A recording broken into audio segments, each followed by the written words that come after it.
Matt, how do you sort of avoid that trap of not betting with your bracket, especially when you have such love for a team as well?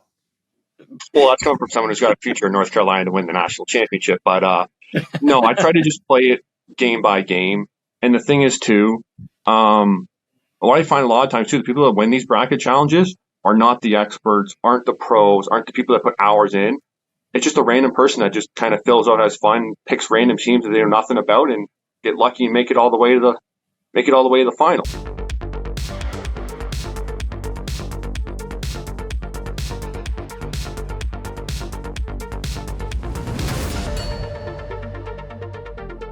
Hello and welcome to another episode of Behind the Lines, the only sports betting podcast purifying the sports betting industry. And how do we do that exactly? Well, by teaching you the tricks of the trade, how the sports books try to trap you, and ways for you to win money using real responsible gambling tools. All right. This week, a really awesome episode, something that we're all very excited for. It is that time of year. This is March. It's March Madness. And we are super excited to dive into the brackets, get a look at them, and see if there's some spots where maybe we can extract a little bit of value. I'm your host, Shane Mercer. We've got Andrew Pace, founder of inplayLIVE, and we've got Matt Geurten, a resident pro with inplayLIVE, and what I would probably call our resident NCAA college basketball expert. This guy has a brain with depths of knowledge when it comes to college basketball. Matt, thanks so much for joining us for this episode. Yeah, thanks for having me. All right. Let's first just get a first take here. So Selection Sunday just happened. We're recording on Monday. This will come out on Wednesday. The tournament begins in earnest on Thursday.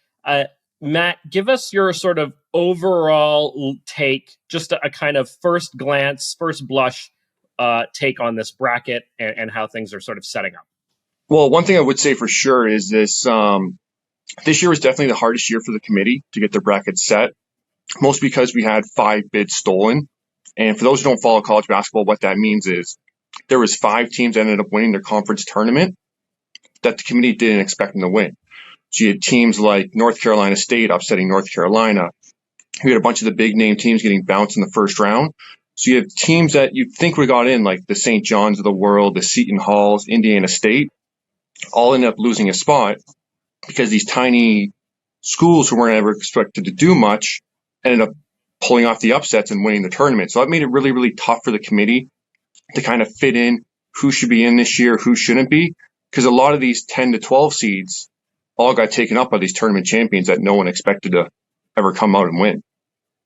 Wow. Well, that's that makes things a little bit more exciting, I think, right? Like the Cinderella stories, abound in this year's bracket then, right? We've got these smaller schools that have made it in, teams that nobody was expecting anything of. But I want to go back and just look at the season, everything that kind of led up to this moment a little bit more, because when it comes to actual, us actually betting on these games and betting on these sports, we saw some major adjustments by the books this season. Matt, you were sort of right in the thick of it. What exactly did you see in terms of books, how they kind of shifted from perhaps what we did last year? Well, we almost saw an overcorrection by the books, where, for example, last year we would be getting around 15, 16 points for a game total, whether or not being over and under, around the 3-minute mark, around 17, 18, 3.5, and then like the 19 range for the 4-minute mark. What I found this year is the books really inflated those numbers, where we'd be getting some games where you'd have two higher scoring teams, like let's take a Kentucky and an Alabama playing against each other. The books would expect these two teams to score 22 points in the final 3 minutes of a game.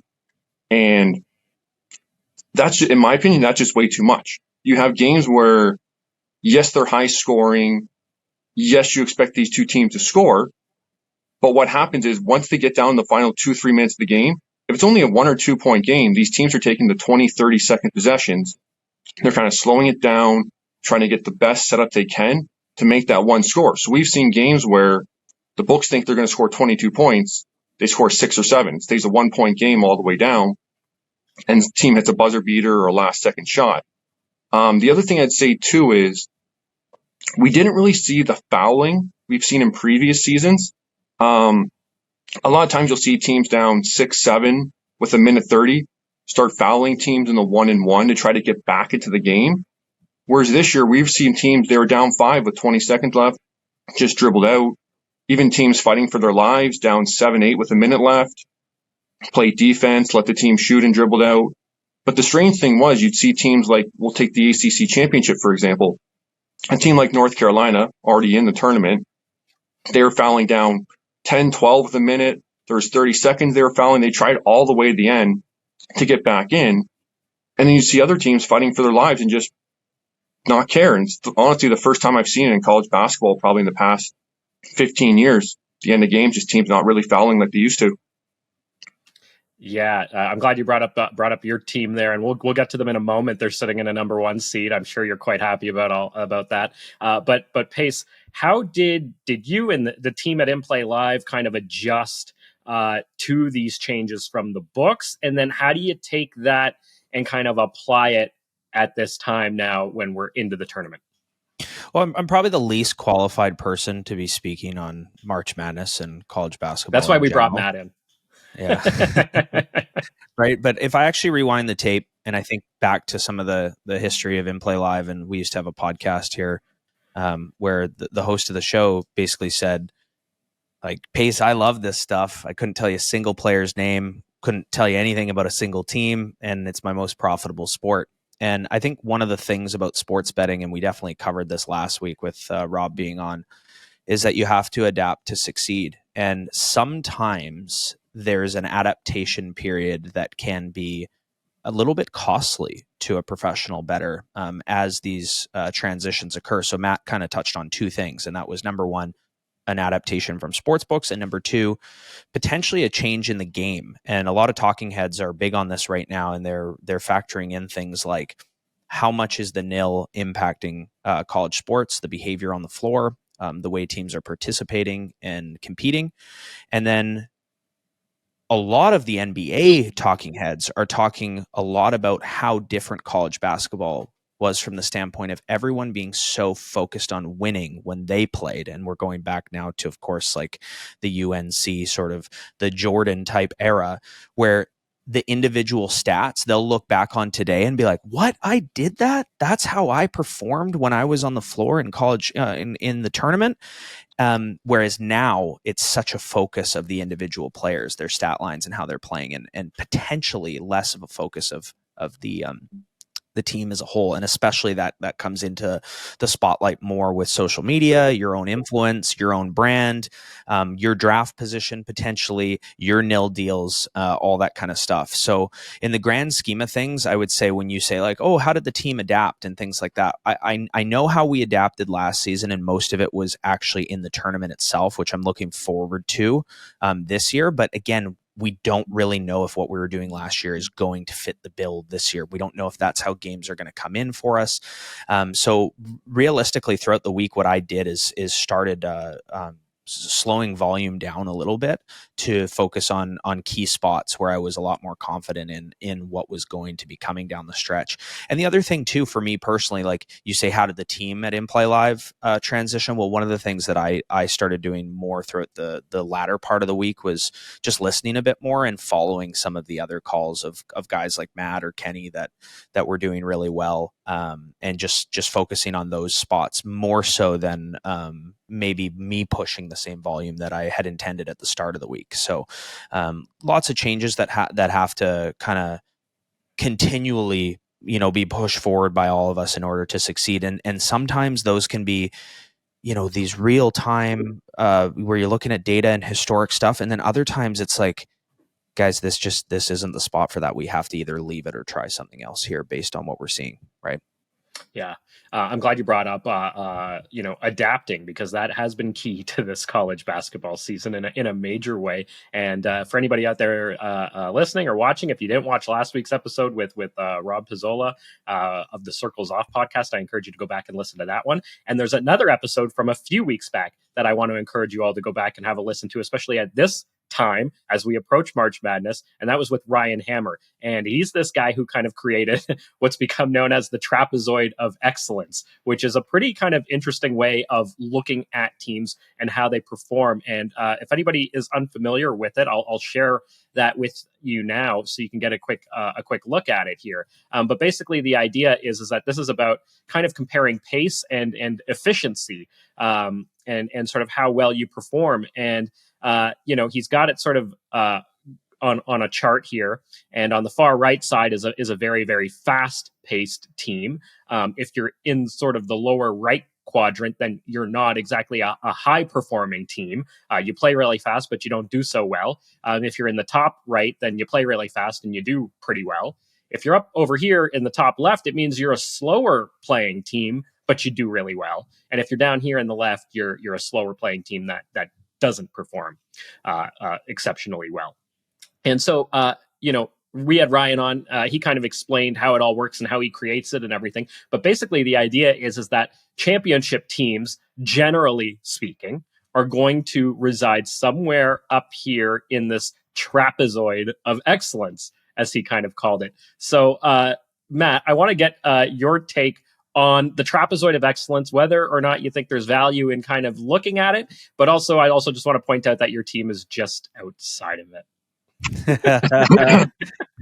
Well, I'd say there certainly is. So you see a lot of times where, like, this year, like the good teams, like the Kentuckys of the world, UConns, Carolinas, all the blue bloods typically will fall in this trapezoid just based on their style of play. But where you see teams kind of struggles with, take Alabama, for example, last year, really fast-paced, high-scoring team, coming up against a team that really loved to slow it down and just kind of grind out games, and it just really affected the way they play.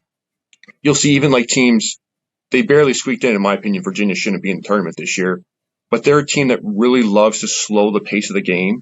So when you get a team who's used to scoring 80, 90 points and running up and down, having to play a team like a Virginia who want to score that 50, 60 points, it really affects the flow of the game. And if they've never played like that the entire season, it can really trouble that team. And that's where you have issues. And that's kind of where you see the upsets, where you get some of these mid-major teams like a Samford, for example, who I actually think have a really good chance of pulling off a first-round upset against a kind of an injured Kansas team. They're a fast, kind of high-scoring pace team. And just some teams aren't used to that, right? And it kind of gets them out of their style of play. And that's kind of what hurts these big brand teams when you're playing some of these mid-majors they've never seen all year. Yeah. Pace, when you're building your bracket, are you going to be looking at the trapezoid of excellence? No. No. What do you like to base it off of? Or is it just kind of, you take stabs at it? Well, I think since you brought up the bracket, I think it's important to just bring up this time of year as a sports bettor. So if you bet on sports, chances are you're a recreational bettor. And everything that you're going to be hit with in these next couple weeks are going to be ads about bonuses. I'm sure you guys have both gotten a bunch of bonus messages in the last 24 to 48 hours from different sites, obviously encouraging you to come in and play. And it's kind of like the Super Bowl, where there's this sort of culture out there where now is the time you are expected to bet. It's the cool thing to do because March Madness is on, and people that know nothing about sports will be like, oh, right, March Madness. Yeah, my office is doing a bracket, or I filled one out. And then all of a sudden, if you have any level of success in that bracket, you start following the games a little bit more closely. So you bring in fans through this, potentially like an office style bracket or something like that now are paying attention to the game. And there's a chance that they may even end up placing a bet as well, as the cultures kind of overlap to a certain extent. So as a sports bettor, you need to be extremely aware of this sort of arena that is being pushed upon you this time of year. And one of the biggest mistakes people make is they follow their bracket into their bets. And from the standpoint of your typical bracket, there's no incentive to pick underdogs. There are brackets that will bonus you based on the seed that you took, or based on the the seed differential and a whole series of different ways of incentivizing the underdog. But for the most part, these brackets don't incentivize that. So statistically speaking, you would be foolish to not pick the 1 seeds to go all the way because they're the most likely. But from a betting standpoint, those can be the heaviest favorites, the most parlayed teams, the ones with the least value on them for actual live wagering, but also pregame wagering, because the spreads that they need to cover aren't necessarily in line with the team's motivation. The last thing that University of North Carolina is going to be thinking is, oh, we need to cover this 26th point today to get above the spread. They're literally focused on winning and winning only. So could they win by 26 or more? Absolutely. But will they is a whole other discussion. Now, from my standpoint with brackets, my sort of approach to it is as elementary or simple as you could possibly get. And that is that no one gets these right ever. So let's just close our eyes and click and be wrong with everyone else. That's literally my approach. And for me, it's one thing. It's fun and fun only. Last year, I did an all SEC bracket. So I chose my team based on whether or not they were in the Southeastern Conference. And I think I finished in third to last of maybe 300 people. So, that's the kind of stuff that I do.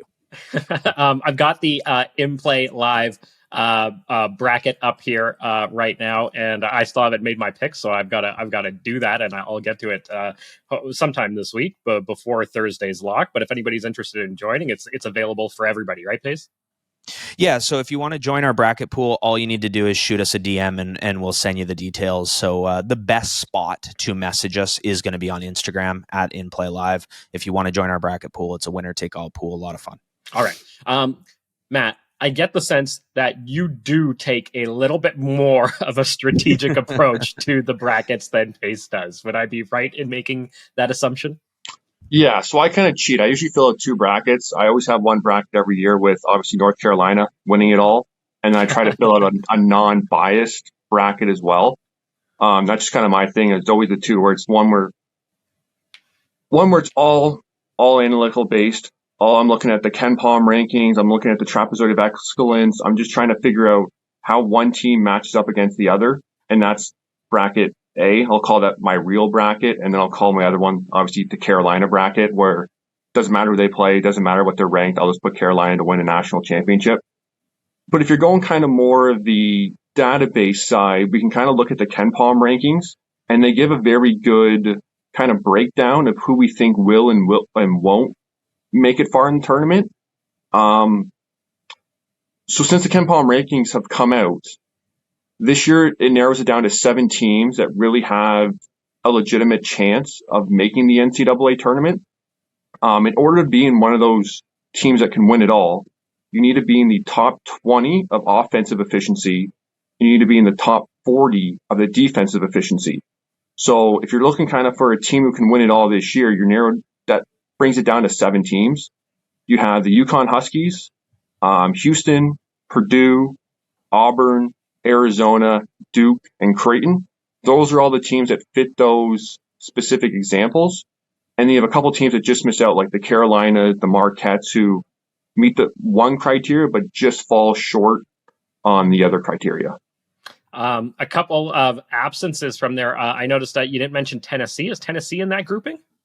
Tennessee would fall in the North Carolina grouping, where they meet one of the offensive or defense efficiency criteria, but just fall short on the other one. That's interesting, too, that North Carolina is not in there, given the fact that they are a 1 seed, right? Yeah, so North Carolina, for example, they rank 6th in adjusted efficiency on defense. However, their offensive efficiency ranks 24th, which just puts them on the outside of those Kenpom rankings. Right. Well, that does help, though, when you sort of look at that, and then maybe you combine that with the trapezoid of excellence, and helps you kind of narrow it down in terms of, okay, here are the teams that I think, have a chance at winning it all. Because I think for most people who are building March Madness brackets, they haven't been watching college basketball since the beginning of November, kind of the way we have. And, they're probably just kind of joining the party now. But let's have a look up here in the East side. This is the UConn as the 1 seed up here in the East. Matt, what do you kind of see happening here? Do you think it's an easy path for UConn to get to the final? I actually think the committee did UConn a little bit dirty there because they put, like, when you look at the teams that made it in, right, they put Iowa State, who, in my opinion, was the second best 2 seed. They just blew out Houston in their conference championship game. You have Auburn, who also just won the SEC championship. And in my opinion, Auburn probably poses the biggest threat to UConn. In my personal bracket, I do have UConn making the Final Four. And I really think it comes down to that UConn-Auburn game in the potential meetup of the Sweet 16. I think the winner of UConn-Auburn will make that Final Four. I just have UConn slightly edging them out in that game there. Yeah, I'm glad you mentioned Iowa State, though, because I think they are firmly smack dab in the middle of that trapezoid of excellence. And so, they are definitely a team to watch out for in that bracket, I think. Okay, let's go over to the other side, the South. And we've got Houston as the 1 seed here. Do you think that they can kind of own this bracket? Is there anyone else in this bracket kind of posing a major threat to them? I actually have a 3 seed coming out of this side of the bracket, and I do think Kentucky will be the team that comes out. Houston's good, but I've seen them watch them a bit this year, and even teams of Houston from previous years. Once they get in the tournament, they just don't seem to kind of get it done. Kentucky's been there and done that. I know too, they're kind of in the UNC bracket where they fall out on the defense side, but Kentucky can score with any team in the nation. And if they get hot, I do think they can kind of clamp down on defense when it really matters. So I actually have Kentucky coming out in that region there. Okay, well, look at that. That's a 3 seed. So you kind of see them sort of advancing all the way to the Final Four? Yeah, and there's a couple, like I'm looking at this side too, like the James Madison-Wisconsin game. I do think James Madison's a really good team. I could see them upsetting Wisconsin in that side of the bracket. Same with that Boise State, Colorado. I think whoever wins that playing game will also maybe pull up an upset against Florida. But yeah, I think I know I'm kind of not following the Kenpom rankings, even though I said that, but I think Kentucky's going to come out of that region there. Well, hey, you gotta go by what you've seen yourself, right? And think a little bit independently here too, beyond that, which I know we're all great at inplayLIVE. We tend to sort of be a little bit more contrarian to the consensus out there. But let's move down to the Midwest, where we've got Purdue number 1. And would you say that Purdue is like the number 1 of the number 1s? No, so my best team in the country would still be UConn. Okay. I think what was surprising too this year, when you look at 3 of the 4 number 1 seeds, all lost in their conference tournament. The only team that won was UConn. I do think it's kind of a redemption arc for Purdue this year. Last year, they got knocked out in the first round as a 1 seed. They lost to a 16 a couple years ago. Historic loss. Yes. Yeah. So they got bounced. Same thing the previous year. I believe they won a couple games, but I think they also lost to a 15 seed later in the tournament 2 years ago. So I think that experience. You have the National Player of the Year in Zach Edey playing for Purdue as well. I think they do have a bit of a redemption arc. There are very good teams in this bracket as well, like Tennessee I really like. Crane's another team that fits the mold for a team that can come out, but I think Purdue kind of bounces back this year and makes it the first Final Four in a long time for them. Yeah, you've got some really strong teams on that side. I'm glad you mentioned that. Gonzaga on that side, Kansas on that side as well. And I guess the question for Purdue, which was, we watched this kind of unfold last season, which was, can they break the press? Can they break the press? And yeah. That's kind of the question, right? That was their downfall last year. This year, though, I think we've seen that they can. Yeah, this is the one side too where I actually can see kind of more of the upsets coming too. Like I said, my first round upset, I actually do have Samford beating Kansas in the first round. Kansas was they were one of the early preseason favorites to win it all, but they've just been hit hard with injuries.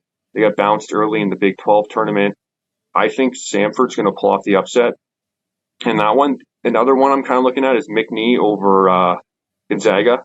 This is not your Gonzaga of the past, who just dominate teams in their conference and are 30-plus win teams. I actually have both Gonzaga and Kansas getting knocked in the first round. All right. Wow. Look at that. A couple of upsets on there for people's radars. And the upsets are what make March Madness so much fun. But let's head over to this other bracket over here on the west side. This is your school. This is the one you're watching. He's not allowed to comment on this side. Right. Yeah. We shouldn't even ask him, I guess, eh? All right, Matt, who do you got? So we're going to call it it's the Caleb Love game. We're going to see that matchup, I think, in the Elite Eight. North Carolina against Arizona. Well-known Caleb Love played at Carolina for the start of his career, helped lead Carolina to the national championship game a couple years against Kansas. Just came up just a tiny bit short in that game, which was still kind of hurts after having such a big lead at the half there. But I do think Carolina, Arizona is going to set up nicely for them. I do have Carolina sneaking out of that side, just a tight game. I think Carolina is the best team still in this region. So I do have North Carolina as well making my Final Four. And that's on your unbiased bracket. Is that what you're trying to tell us? That is on my unbiased bracket, correct. I do. Shocker. Wow. He still has his team. Well, there we go. That's good, though. I'm glad we got your insights into sort of how you're approaching the bracket as a whole. But Pace, I'm going to come and kind of turn it over to you now, because what we see at this time of year is a lot of people just generally out there, mass public, entering brackets, having some fun, getting in on the action, which is awesome to see, and it's a lot of fun. But we also see the sports books ramp up the advertising, ramp up the targeting, and sort of encouraging people to bet. That goes beyond the brackets. And I think, you kind of touched on this a little bit in terms of not betting with your bracket, but what would you say to sort of a lot of the average recreational bettors out there who, were already planning to bet on this, but now that it's like their wives are betting on it and their parents are betting on it, or their brothers and sisters and that kind of thing? Let's turn that on its head a little bit here. There's huge opportunity here, guys. So we're trying to be like, don't bet, don't fall for the traps. There's huge opportunity. I got a $2,000 bonus overnight to one of the sites I play at. March Madness related bonus? Cloudbet, yeah. And anyone that plays at Cloudbet knows they got to, if you've bet with them, you got a $2,000 bonus overnight. Check the rollover requirements. Check and see what is required for that bonus to be eligible to be withdrawn from your account.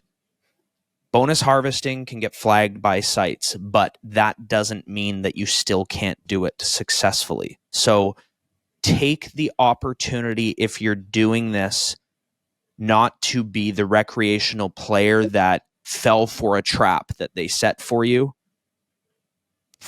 Turn, as Harvey Specter says, if your back's against the wall with a gun to your head, what's your next? And he says, turn the gun around and point it back at the person who's pointing it at you. So take that approach to this tournament. Take that approach to times of year where books are trying to exploit you. And if you're not that person, like you just alluded to, maybe, like you said, your spouse is all of a sudden saying, "Oh, I'm filling out a bracket. It's so exciting." That's great. That's not a negative thing. That's fun. Keep it fun, and don't get bracket bias with any in-game betting or pre-game betting that you're doing. If anything, if there's any rationale you should possibly have, it's that if your bracket does well, you have a chance of winning that. So you don't need your bets to follow that same pattern as well. Yeah. Matt, how do you sort of avoid that that trap of not betting with your bracket, especially when you have such love for a team as well? Well, that's coming from someone who's got a future in North Carolina to win the national championship. But no, I try to just play it game by game. And the thing is, too, what I find a lot of times, too, the people that win these bracket challenges are not the experts, aren't the pros, aren't the people that put hours in. It's just a random person that just kind of fills out as fun, picks random teams that they know nothing about, and get lucky and make it all the way to the final. But when it comes to betting, I try my best to keep any type of pregame biases out of it. Look at how the game's going, look at how the two teams match up, and just take it game by game. These bracket contests you're entering, you're maybe paying $50, $100, kind of just fun to get in for the chance of winning like a big lottery prize. Whereas when I'm betting these games individually and I'm putting big real money on these things, you can't think about your bracket, right? You have to think about what gives me the best chance of winning that bet on that particular day. Yeah, the great advice there. And for us that have kind of followed college basketball through the whole season, I think now we kind of look at that like this is actually the moment. Well, it's our moment to kind of be like, all right, the season's kind of over, and the volume is just way down. And it's kind of like this sort of opportunity to take a bit of a breath. Where I think a lot of the public out there and recreational bettors are thinking, oh, now's my time to get in and bet on this, and they haven't been watching the whole season and they don't know the things that we know. And so, yeah. When you look at it now, right, there's really hardly any games left. You have exactly 16 games on Thursday and Friday. I'm not including the play-ins. You're going to have 8 games Saturday, Sunday.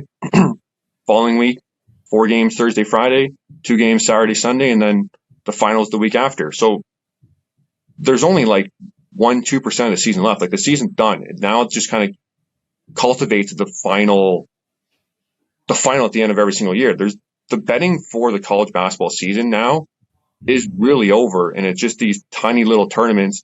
Yeah, they have some other things like the CBI, the NIT, but a lot of those times you'll see in kind of those smaller tournaments, the mid-major teams care. The teams that never make any of these brackets will fight as hard as they can because they want to win the NIT. They want to win the CBI. But you'll see teams like, for example, Carolina last year, who missed out on the tournament, just said, we don't want to go. Like they declined the invite. And you'll see that at times with a lot of the big teams. They're just not motivated to be there. So you can find edges in those other tiny tournaments where you have teams like, let's say, I haven't seen the bracket yet for the NIT, but say you take a team like a Seton Hall or a St. John's who just missed out. They have no motivation to play in these things. Their goal was to make the NCAA tournament and go on a run.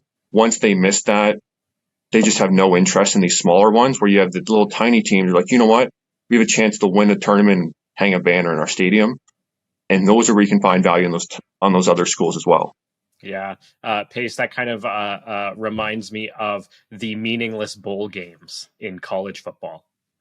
Yeah, it's the exact same analogy, right? So St. John's is like, I mean, they almost beat UConn coming down the stretch there. It was a really tight game, really high scoring game in the conference tournament. And they were definitely a team that were expected to get in. And they've got to be just crushed right now. And that isn't the kind of thing where it's like, it's not the kind of thing where now you're super motivated where you go, okay, let's show them. It's more like, guys, our season's over. So they could win whatever they play in next. Mm-hmm. Yeah.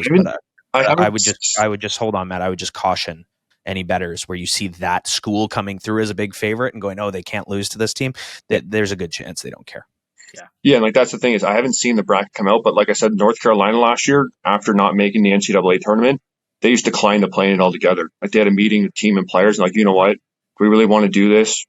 They decided as a group they didn't, and they just kind of sat out the tournament. You'll see that with a lot of these teams that they don't want to be there, and that's where you can find real value on these the mid majors who've never made it anywhere before, and you can see them pulling real big upsets. Yeah. And especially when we talk about nil deals and we talk about individual players and perhaps, they just don't want to play or take a risk, in terms of getting hurt for something that they view as meaningless. And so, definitely a caution in that sense. Okay. I would be remiss to not bring up the other big tournament that'll be taking place, which is the women's college basketball tournament. For anybody who's been listening to the show or just knows me in general now, you know that I'm a huge fan of women's college basketball. Right into it completely. I've been following the season throughout, and I would say, and Matt, I'm here. I know that you're also you also pay a little bit of attention to college women's college basketball as well. But I think that there's a huge difference right now in terms of the men's tournament and the women's tournament. And that is that the men's tournament, like you mentioned, there's like 7 or 8 teams, that all have a real good shot at winning it. I would argue that there's probably even a few more that you could add in there. There's a lot more parity on the men's side, whereas the women's side, it's like, I think we've got 2 teams, that are probably going to win this thing, right? Yeah. So what I would say with like when filling out a men's bracket, and what anyone will tell you too, you pick Cinderella teams for the first 2 rounds. Always have one of those high seeds. Have like a 10, 11, a 12, making the Sweet 16. You always see like 12s upsetting 5s, 11s upsetting 6s. But when it gets down to the end of the men's side, it typically turns into the chalky teams. Last year was a real surprise with the Final Four with FAU and all those teams making it. But you still had the 1 seed, or not the 1 seed, but you still had one of the blue bloods pulling it off and winning in UConn last year. When it comes down to the women's bracket, I would tell people chalk it up. Put all the 1s and 2s in. I believe it was something like, I think the highest seed ever to win a women's bracket was a 3 seed. And that was when LSU pulled it off last year. But the women's, there's not nearly as much parity. When you have the men's college team, you have, like I said before, you have Carolina, you have Kentucky, you have UConn, you have all these big teams. So the talent in the men's game is really spread out across the country. Whereas when you look at the women, you have the powerhouses. You have the UConns of the world, the South Carolinas, recently now at LSU. USC is really good this year, Caitlyn Clark at Iowa. So the women, you won't really see those upsets. And I'd expect when you're looking at the Final Four, you're going to want to put like a South Carolina in the Final Four, likely an Iowa in the Final Four. I wouldn't be surprised if USC and Texas have just chalked all the way, all the 1s made it there. And you'll see that too with even with the odds providers. South Carolina is negative odds to win the women's tournament. They expect South Carolina to have the better chance to win the tournament than the field does of winning the tournament. That's insane. It is pretty crazy when you see it like that. But I will say that maybe some value on Iowa with Caitlyn Clark. I mean, she's got to be the most exciting basketball player out there to watch, men or women's. You watch her play, and it's just something to behold. I absolutely love it. She on her own, she can win. She can put 50 points up in any game and just single-handedly carry her team to a national title. That's what I'm saying, and it's just unbelievable to watch when you sort of just sit back and kind of just appreciate her game as a player all around. But I'm very happy to see though that we're seeing a lot of the major networks out there really pump up the women's tournament this year, which we haven't kind of seen in the past. And I think that's what they're doing. They're riding that star power of Caitlyn Clark and a few others too. You mentioned South Carolina; they've got a fantastic team and an all around solid team. So I think we're kind of seeing them sort of recognize that, which is amazing to see because it can help us in the long run if the books start hopping on the bandwagon and offering more women's college basketball out there. I think that's something we would probably love to see. I know I would. Yeah. Anyway, I think you have to look at it too with the women's game too, right? A lot of the men's teams, like we don't know the players like we used to. There's not many 4-year guys staying and playing in college because it's all one and done. Let's get to the NBA as quick as possible. Mm-hmm. Whereas on the women's side of the game, they have to stay in college. I believe it's a minimum of 3 years. Yeah. So you get to know the players more. You get to know the Caitlyn Clarks. You get to know the Angel Reeses of the world. And that's why they can kind of build a brand in college. And you can follow them for 2 or 3 years because you know they're going to stay there. Whereas on the men's side, other than like I follow Carolina, obviously, so I know our players. For a lot of these guys, like you look at who's coming out in the draft this year, right? You don't know anyone because they're out of school for 1 year and then they leave and hop to the NBA. Yeah. No, that's of course he knows the UNC players, but I get that, right? Though you can't really follow them in that sense or really get to know them and sort of follow that kind of hype train that we've sort of seen around some of these players. Yeah. All right. Well, it should be an awesome tournament. I'm really looking forward to it. I know you guys are really looking forward to it. Pace, any last words in terms of just a betting mindset and approaching this tournament? Yeah. Rock and roll. Have a bankroll, manage your money, and have fun. And don't chase anything. If you're looking for a certain opportunity or situation, that opportunity will present itself. You don't need to force it onto a different game. All right. Great advice from Andrew Pace, the founder of inplayLIVE, and a big thanks to Matt Geurten, a pro at inplayLIVE and our resident NCAA college basketball expert. All right, guys, till next time. And for all of you sports bettors out there tuning in from around the world, keep beating those books. Thanks for tuning in to another episode of Behind the Lines. Remember to like, download, and subscribe. We are on YouTube, Apple, Spotify, and everywhere you get your podcasts. Have a betting story or want to be featured on our podcast? Drop a note in the comments below. And if you want to join inplayLIVE, use promo code Behind the Lines.